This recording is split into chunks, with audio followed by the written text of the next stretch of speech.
The world record for the marathon still stands at just over 2 hours and 2 minutes. And Nike recently just finished up a campaign called Breaking 2, where they were trying to actually break the 2-hour mark in the marathon. And to put this into perspective, it's kind of as elusive as the 4-minute mile used to be until Roger Banister broke that record in 1954. Until that point, literally everyone thought it was physically impossible to run a mile in under 4 minutes. But Roger Banister did it, and then there have been thousands of people that have done it since. And so a lot of people associate this with that similar scenario where a lot of people think that the 2-hour mark in the marathon is equally as, unattainable, right? And so Nike wanted to prove that wrong and say, hey, look, like this is possible, and we're going to train our athletes to do this. So they trained them over the course of 7 months. And to put it in perspective, we're talking about, in history, the 4-minute mark, 4-minute per mile mark was thought to be impossible. To break the 2-hour mark in the marathon requires someone to run under 4 minutes and 35 seconds per mile. Go run 1 mile at 4 minutes and 35 seconds to see how that feels, if you can even do it. Most people can't, right? And you got to do that for 26.2 miles. So Nike trained their athletes for over 7 months. They documented it, the story behind how they were training, what they were doing. They created tons and tons of real, organic content around this attempt to break the 2-hour marathon mark. Fast forward to the actual attempt. It was on an F1 race car track. They had pacers jumping in every couple of miles. They had a car that was actually pacing them. And so because they did this kind of a tactic, it's not eligible for a world record, even if they did break it. But they didn't. They missed it by just 25 seconds, which is crazy. 2 hours and 25 seconds, man. I don't know if that's got to be better or worse to know you got that close and didn't quite make it, or you got that close and didn't make it. Like, which is worse? I don't know. I can't run even remotely that fast.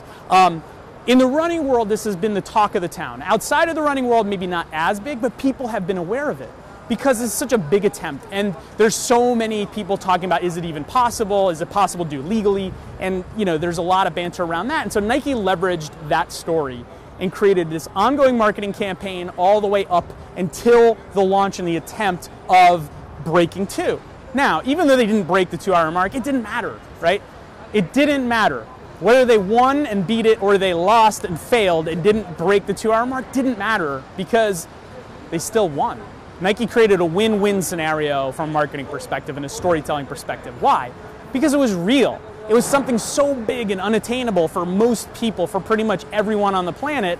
So people that are invested in running are going to pay attention. People who aren't invested in running are going to have, water cooler talk about, is this possible? Is it possible to do, without drugs? And is it possible to do without the car pacing them, right? It creates this whole conversation. And Nike was smart in creating this ongoing story and ongoing content that got people that were interested really invested and involved. And I know in the running world, this is all that anyone talked about the couple weeks leading up to Breaking 2. So the lesson here for everybody, for you, is you have to fail your way to success, just like Nike. And okay, yeah, that sounds fucking nice and, that's cool. But how do you do that, right? Like, you need to figure out, what in your industry has someone not done? Or what in your industry is nobody doing really well? And you need to go after that and do it with a compelling story, right? Just like Nike did. What's the thing? Maybe it's not breaking some record, but maybe it's doing something better or different, or looking at your industry in a different light. And telling that story, documenting how you're going to accomplish that. Whether you do or not isn't necessarily the pinnacle of success. It's what's the journey to get there? What's it like after success or failure of what you're trying to accomplish? It's the ongoing storytelling that really matters. Right? You don't even necessarily need this humongous big thing that you're trying to accomplish, like break a 2-hour marathon. But there's got to be something that you can tell a story about that is compelling, that's interesting, that's human-based. Because Nike, it was about breaking 2 hours. Yeah, it was about their new shoes and all this cool technology that they were utilizing. But at the end of the day, it was about the runner's journey. You have to tell that human story for people to genuinely connect. That's how you succeed through an ongoing storytelling campaign. It's not about creating a one-off commercial like it used to be, planning it for 6 or 9 months, shooting it, and then airing it for the next 12. It's about what's our goal and how do we tell that story as we attempt to reach our goal and our outcome as a brand. That's how you win. That's how you succeed, whether you succeed or fail, right? That's how it works today.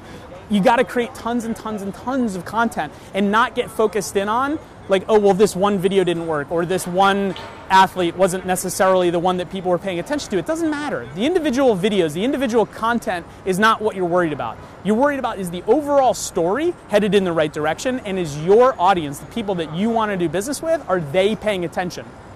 And the only way to do that is to get outside of your comfort zone as a person and as a company, because it's not comfortable to do something like that that's unplanned, where you don't know if the outcome's going to happen.